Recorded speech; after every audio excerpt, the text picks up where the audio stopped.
Hello, I'm Kevin Tame, and welcome to the Hacktivist. Today I'm playing the Control Max deck, and I'm going to be playing against a Russin NEH. And what Russin NEH does is they're going to be spamming out a lot of assets and trying to score agendas quickly. One of the things that I want to note here is that I'm going to be zooming in and out quite a bit because they are installing so many assets. Sometimes I need to be zooming in and out, so just be patient with that as I'm talking about the match.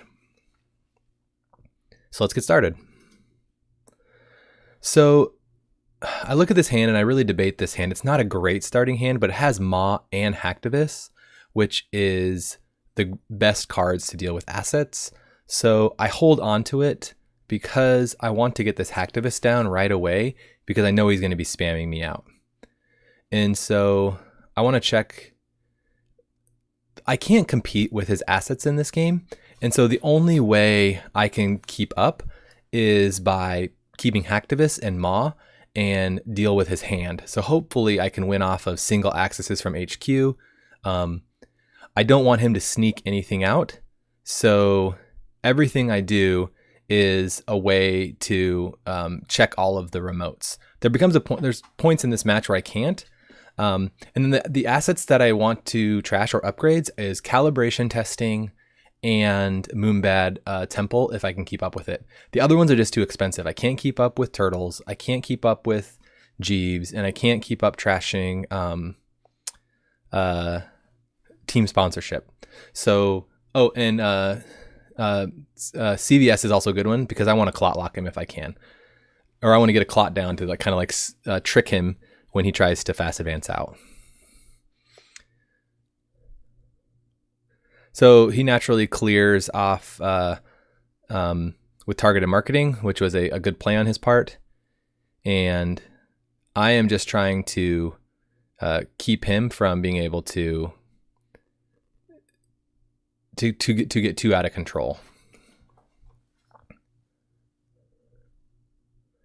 So right here, when he spams out a lot of things, this is a time when runners like to sneak an agenda out there, or corpse do. And so my plan here is to just keep checking to see if he has anything out there that I don't want him to have. For me, I'm keeping my Street Peddler. I'm not really going to probably use a retrieval run this anytime soon. It's more I just want to get as set up as possible. And so what he did there was a pretty good move. He fast advanced out a Beal and then did a team sponsorship, so he was able to get 2 pieces back on the board. I know he wants to res, and so I go with the play of bringing Hacktivist back, because I also want to be able to get Maw down here eventually. And this is actually a really great thing. I got Clot on here, so when he tries to fast advance out, I can keep him from doing that. Another thing is, this is another opportunity where they probably wants to sneak agenda, so I go and I just take a peek. I got really lucky on that one, and I found the license acquisition. My assumption here is that the other one is not an agenda. As soon as he puts down that agenda and starts advancing, I pull out the Clot, and it's ready to rock and roll. And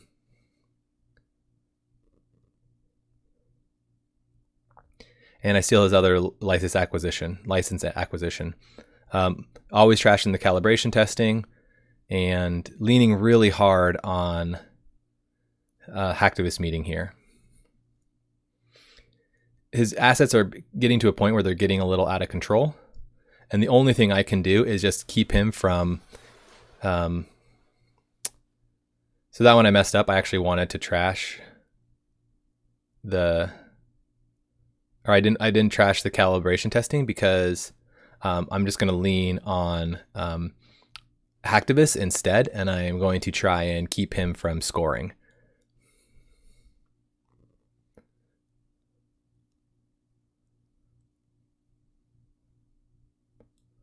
So one risk I do run is running into a CVS.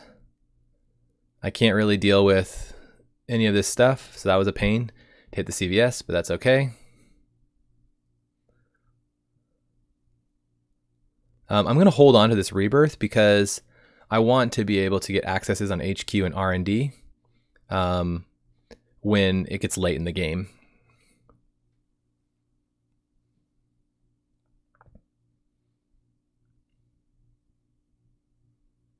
So I wanted to just check here what he had in his bin before I put down other viruses. And I was able to get an Explodapalooza, which was good. And now what I'm trying to do is just see what's on HQ and R&D. I have all of my breakers in the bin. I have enough money to really break anything. Little Engine is a pain, and I didn't know the math on it, so I was like, I don't think this was worth it for a single access. What's more worth it at this point is for me to get him to res those pieces of ice, and then if I can do a retrieval run on Little Engine, that's ideal, and put a fem on it so that I can start pressuring HQ and R&D.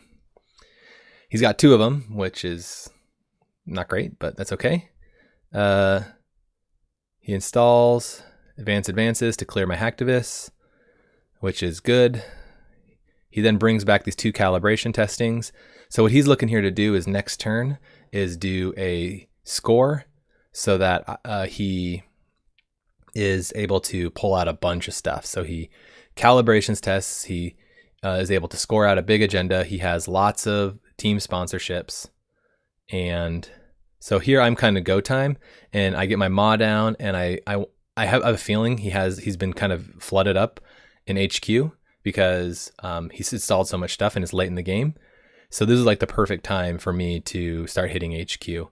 My next play, if I hadn't a 1 on that, was to start femming and hitting R&D, and then in each turn fem and fem on R&D, hit R&D, have it lose a card from HQ, and then also I see a card. The problem is there probably wasn't much more time for me because he can start scoring out really fast at this point and bringing back the pieces that he needs. I think I played this match pretty well. What you want to do is you want to lean on Hacktivist, you want to lean on Maw, and you want to trash the key assets, calibration testing, CVS, Moonbad Temple. Ideally, if you can trash the turtles, that's great, but sometimes it's just hard to do. So what I like to do after my matches is I like to log my information about the match into a parsing tool that I have. And I want to show you guys this real quick because I haven't shown you this to date. So if you look here, I have a Google Doc that I have created.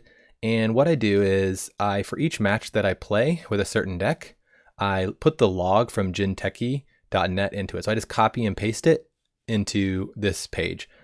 Paste here, and then I let it go all down. So this is the entire log of our game, our chat and everything.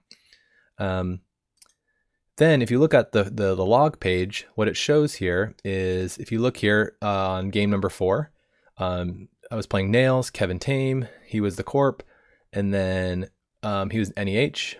I had a win, and you can see here's the credit sections, draw, install, and mulligan. And then for each one, so I, as the runner, this is the R section, I clicked for a credit 6 times, and he clicked for a credit 1 time. So you can tell he was hyper efficient with his money. He never really clicked for credits.